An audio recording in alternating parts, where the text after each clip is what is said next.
Hi, I'm Andy Panko, owner of Tenon Financial. Welcome to Retirement Planning Demystified. Whether you do your tax returns yourself or have someone else do them for you, it's always helpful to be as organized as possible in gathering together all of your relevant info materials before starting your return. This video will walk through a checklist of the major categories of items to keep in mind when collecting your tax info for the year. And in the notes to this video, you'll find a link for a downloadable PDF of a comprehensive checklist. Even better, you don't have to give up your email or phone number to be able to download it. It's free to anyone. All I ask in return is that if you do use the checklist, please be sure to subscribe to this channel and like this video. Thank you. Alright, before you actually start your tax return or meet with a paid preparer to do it for you, it's real important to make sure you have all of your necessary info together. Here's a rundown of the types of info you'll want to be sure you have, if applicable. First, there's some general info about yourself you're going to want to have, especially if you'll be using a professional preparer. You'll typically want to make sure you have a copy of your driver's license or other form of government-issued ID, a copy of your Social Security card, and copies of birth certificates for any dependent children. If you'll be doing a direct deposit of refunds or direct payment of taxes owed, you'll also need to have your bank account routing and account numbers on hand. Also, you'll want to make sure you have your previous year's return available. This is especially important if you are using a paid preparer you haven't worked with before, because there are often multiple pieces of info that carry over from one tax year to the next. If your new preparer isn't aware of such things, they will mistakenly be left off your current return. And that can mean you are giving up some benefits you'd otherwise be entitled to, or you potentially be underpaying taxes, which wouldn't be good either. After you get all of your general info together, then gather all of your tax-specific info for the year. Let's start with the various categories of income. If you're employed, you'll want to have your W-2s and most recent pay stub available. If you're self-employed, there's a lot more to account for. You'll want any 1099s or K-1s you may have received, and you'll similarly need records of any other income you may have received not reported on 1099s or K-1s. You'll always want to have detailed records of all your business expenses, including business miles driven in your car and home office use, if any. And be sure to know how much estimated tax you paid during the year as well. If you received unemployment or family leave benefits, you'll get a 1099-G showing the amount of such benefits. If you received Social Security during the year, you'll get a SSA 1099 showing all such income. And if you have any pensions or annuities or made distributions from a qualified retirement account, you'll get a 1099-R.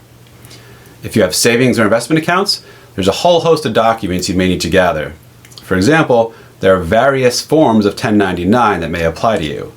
You may have a 1099-INT for bank interest, a 1099-DIV for stock dividends, a 1099-B for brokerage account activity, a 1099-S for real estate sales, or a 1099-SA for health savings account distributions. And this one is relatively new. If you had any cryptocurrency transactions, you'll need records of all your purchases and sales during the year.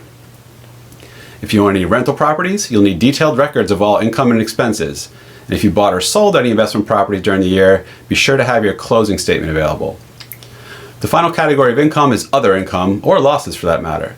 For the 2020 tax year, you want to make sure you have records of any pandemic stimulus payments you received during the year. Those will be reported on what's called a Notice 1444. Other forms of income include 1099-G for state tax refunds, W-2G for gambling winnings.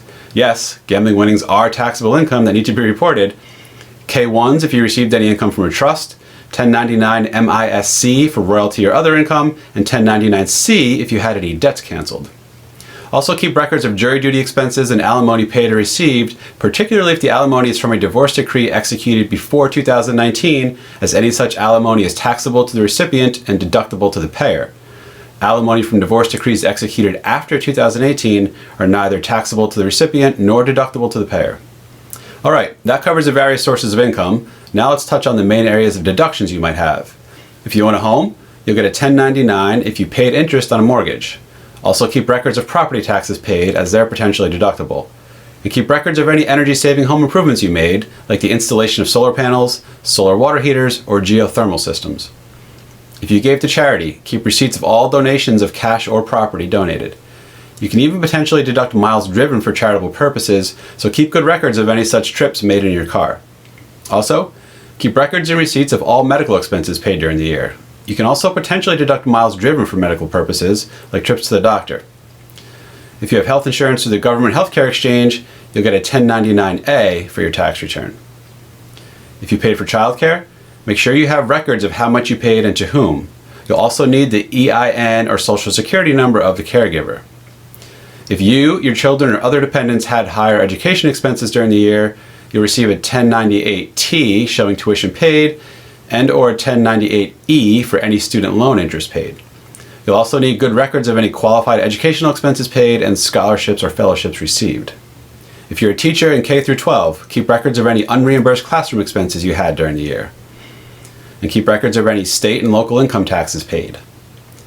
If you contributed to a health savings account, you'll get a 5498-SA, and if you have an IRA or Roth IRA, you'll get a 5498 showing any contributions and end-of-year account balances.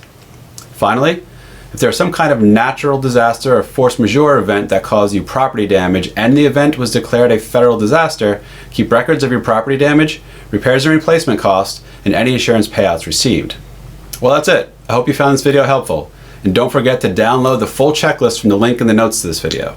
Also, please be sure to like this video and subscribe to this channel if you haven't already. Thank you. And also subscribe to my monthly newsletter, Retirement Planning Insights, which provides informative retirement planning tips and info. And be sure to join my free Facebook group, Taxes in Retirement, where you can learn all about tax-efficient retirement planning. Thanks for watching. I'll see you soon.